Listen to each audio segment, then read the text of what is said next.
अस्सलाम वालेकुम स्टूडेंट्स, कैसे हैं आप सब। आज हम एक्सरसाइज 1.1 का क्वेश्चन नंबर 2 करने जा रहे हैं, जो कि है which of following matrices are equal. जी, तो हमने इंट्रोडक्शन वीडियो अगर आपने गौर से जो है वो देखी थी, तो उसके अंदर हमने ये चीज़ डिस्कस की थी कि इक्वल मैट्रिसेस के लिए दो चीज़ों का होना ज़रूरी है। Number 1, order of matrix same होना चाहिए, और नंबर 2 चीज़ जो थी वो कॉरिस्पॉन्डिंग एंट्रीज सेम होनी चाहिए। अब देखें, क्वेश्चन नंबर 1 के अंदर हमने डिटेल में डिस्कस किया है कि ऑर्डर सेम कैसे होता है। हमने रोज़ टू कॉलम चेक करना होता है, वो तरीका होता है ऑर्डर देखने का। सेकेंड ऑप्शन आ जाती है हमारे पास कॉरिस्पॉन्डिंग एंट्रीज़ की। कॉरिस्पॉन्डिंग एंट्रीज़ मैं आपको समझा देती हूँ। वैसे तो हमने ये इंट्रोडक्शन वीडियो के अंदर डिटेल से देखा है, अगर आपने वो वीडियो अभी तक नहीं देखी तो पहले जाके आप उस वीडियो को देखें। लेकिन मैं आपको एक दफ़ा से फिर एक्सप्लेन कर देती हूँ। कॉरिस्पॉन्डिंग का मतलब होता है कि सेम स्पॉट पे सेम एंट्रीज़। फॉर एग्ज़ाम्पल, अगर इधर 3 है तो इसके इक्वल मैट्रिक्स वही होगा जिसके यहाँ पर 3 नंबर मौजूद होगा। अगर इस तरफ 5 है तो इक्वल मैट्रिक्स वही होगा जिसके यहाँ पर 5 मौजूद होगा। चलिए हम पहले क्वेश्चन की तरफ चलते हैं। अब देखिए, मैट्रिक्स ए हमारे पास है 3।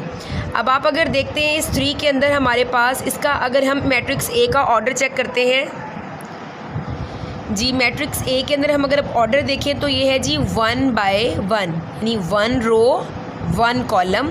तो इसका जो ऑर्डर बनता है वो बनता है 1 बाय 1 का। अब पहले तो हमने एक ऐसा मैट्रिक्स ढूंढना है जिसका ऑर्डर होना चाहिए 1 बाय 1। हम अगर देखते हैं मैट्रिक्स बी को, तो इसका ऑर्डर है 1 बाय 2। तो ये तो दोनों कभी भी सिमिलर या इक्वल नहीं हो सकते। हम अगर मैट्रिक्स सी की तरफ चलते हैं तो ये 5 - 2 है। अब बहुत सारे बच्चे यहाँ पर ये मिस्टेक्स करते हैं कि वो 5 और 2 को समझते हैं कि ये 2 एलिमेंट्स हैं और 2 एंट्रीज समझ ले हैं, और इसका ऑर्डर है जी 1 बाय 2, जबकि ऐसा नहीं है। जैसे अब यहाँ पर 2 एलिमेंट्स हैं, दरमियान में कॉमा है, यहाँ पर दरमियान में माइनस है। 5 - 2 करेंगे तो आंसर हमारे पास 3 आएगा। ठीक है, तो जब ये 3 आ गया तो इसका ऑर्डर फिर क्या बनेगा 1 बाय 1 का। तो पहली शर्त तो हमारी पूरी हो रही है मैट्रिक्स ए की और मैट्रिक्स सी की, कि दोनों का जो ऑर्डर है वो 1 बाय 1 है। दूसरी शर्त हमने देखनी है कॉरिस्पॉन्डिंग एंट्रीज़ की। देखिए, यहाँ पर भी 3 है और यहाँ पर भी हमारे पास 3 ही मौजूद है, तो इनका जो ऑर्डर होगा वो सेम है। तो हम ये कह सकते हैं कि matrix A is equals to matrix C. ठीक है, इसी तरह अब हम बी मैट्रिक्स की तरफ चलते हैं। बी मैट्रिक्स में हम देख रहे हैं कि ऑर्डर सबसे पहले हमने देखना है 1 बाय 2। इसका ऑर्डर क्या है 1 बाय 2। ये लिखने की आपको ज़रूरत नहीं है, ये मैं आपको समझाने के लिए लिख रही हूँ। आपने इस क्वेश्चन में जस्ट ये बताना है कि कौन कौन से मैट्रिसेस आपस में इक्वल हैं। अब इसका आप ऑर्डर देखें, इसका है जी 1 बाय 2 का। हमने अब देखना है कि कोई और ऐसा मैट्रिक्स जिसका ऑर्डर 1 बाय 2 हो। देखिए, मैट्रिक्स डी भी हमारे पास 1 बाय 2 का है, लेकिन ये दोनों मैट्रिक्स आपस में इक्वल नहीं हैं। उसकी रीज़न क्या है? Corresponding entries are not equal. This is 3 but this is 5। यहाँ पर भी 3 का होना बहुत ज़्यादा ज़रूरी है। अगर यहाँ 3 है तो यहाँ भी 3 का होना ज़रूरी है। तो ये दोनों एंट्रीज़ कॉरिस्पॉन्डिंग नहीं है, तो हम इन दोनों मैट्रिसेस को इक्वल नहीं कह सकते।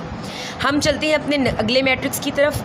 हम देखते हैं क्या बी के साथ ये वाला मैट्रिक्स हो सकता है कि इक्वल हो। अब देखें, इसका ऑर्डर 3, यहाँ 3 + 2 है। तो सबसे पहले हम क्या करेंगे, इस 3 + 2 को ऐड करके लिख लेते हैं। दिस इज़ 3 और 5। ठीक है, अब आप ये देखें, यहाँ भी 3 है, यहाँ भी 3 है, यहाँ भी 5 आ रहा है, यहाँ भी 5 आ रहा है। Corresponding entries are equal. और अगर आप अगली चीज़ को देखते हैं ऑर्डर, तो बी मैट्रिक्स का ऑर्डर भी 1 बाय 2 है और आई मैट्रिक्स का ऑर्डर भी 1 बाय 2 है। तो हम ये कह सकते हैं कि order matrix B is equals to matrix I. इसी तरह से हमारे सेकंड क्वेश्चन का जो है वो इख्तिताम होता है। अगर आपको मज़ीद किसी भी चीज़ में कोई कन्फ्यूजन है, कोई पॉइंट ऐसा है जो समझ नहीं आया है, या कोई क्वेश्चन ऐसा है जो अभी तक समझ नहीं आया, तो आप कमेंट सेक्शन में जाके पूछ सकते हैं। Thank you.